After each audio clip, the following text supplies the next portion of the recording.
బాపట్ల జిల్లా చీరాల నియోజకవర్గంలో ఆంధ్ర రాష్ట్ర అవతరణకు కారకులైన అమరజీవి పొట్టి శ్రీరాములు గారి 125వ జయంతి వేడుకలు ఘనంగా జరిగాయి. ఈ కార్యక్రమంలో స్థానిక శాసనసభ్యులు కొండయ్య పాల్గొని శ్రీరాములు గారి విగ్రహానికి పూల మాలలు వేసి ఘన నివాళులర్పించారు. ఈ సందర్భంగా ఎమ్మెల్యే మాట్లాడుతూ 1901 మార్చిలో ప్రకాశం జిల్లా కనిగిరిలో జన్మించిన పొట్టి శ్రీరాములు గారు తెలుగు వారి కోసం ప్రత్యేక రాష్ట్రం కావాలని ఆమరణ నిరాహార దీక్ష చేపట్టి ప్రాణ త్యాగం చేశారని కొనియాడారు. ఆయన చేసిన అద్వితీయ త్యాగం వల్లనే నేడు మనకు ఆంధ్ర రాష్ట్రం సిద్ధించిందని, అటువంటి మహానీయుని 125వ జయంతిని జరుపుకోవడం మనందరి అదృష్టమని ఎమ్మెల్యే కొండయ్య పేర్కొన్నారు.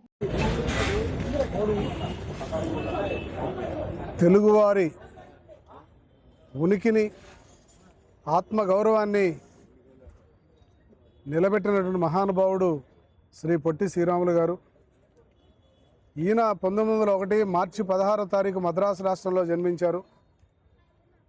58 రోజుల పాటు తెలుగువారి రాష్ట్రం కోసం అమర నిరాహార దీక్ష చేసి మరణించిన సంగతి ప్రజలందరూ కూడా తెలుసు. ఈయన పూర్వీకులు నాటి నెల్లూరు జిల్లా, నేటి ప్రకాశం జిల్లా కనిగిరి ప్రాంత వాసి. వాళ్ళు మద్రాసు రాష్ట్రంలో స్థిరపడి అయినప్పటికీ తెలుగువారి పట్ల వాళ్ళకున్న ప్రేమతో మన రాష్ట్రం తెలుగువారి రాష్ట్రంగా ఏర్పడాలనేటువంటి ఒక సదుద్దేశంతో వారి ప్రాణాన్ని కూడా త్యాగం చేసినటువంటి వ్యక్తి. ఈయన స్వాతంత్ర ఉద్యమాల్లో కూడా పాల్గొన్నటువంటి గొప్ప వ్యక్తి.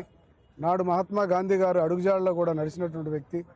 అలాంటి మహనీయుడి కోసం ఈరోజు మన ముఖ్యమంత్రి వర్యులు శ్రీ నారా చంద్రబాబు నాయుడు గారు, అలాగే ఉప ముఖ్యమంత్రి పవన్ కళ్యాణ్ గారు, లోకేష్ బాబు గారు, మంత్రివర్యులు, ఎమ్మెల్యేలు, మరి ముఖ్యంగా వైశ్య కార్పొరేషన్ చైర్మన్ డూడు రాకేష్ గారు గట్టి ప్రయత్నం చేసి 6 ఎకరాల సువిశాలమైన ప్రదేశంలో పొట్టి శ్రీరాములు యొక్క స్మృతి వనాన్ని ఈరోజు ఏర్పాటు చేయడం 2 తెలుగు రాష్ట్రాల వాళ్ళ యొక్క ఆత్మాభిమానాన్ని కొనియాడినట్టుగా అవుతుందని చెప్పి సందర్భంగా నేను తెలియజేస్తున్నాను.